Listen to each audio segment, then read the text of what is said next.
Have you ever mistakenly sent an email?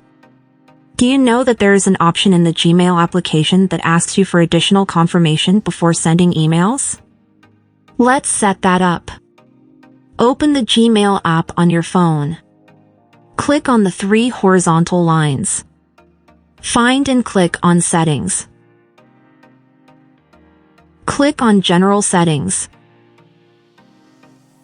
Scroll down. Notice the Confirm Before Sending option. Check it. Now I will create an email and try to send it.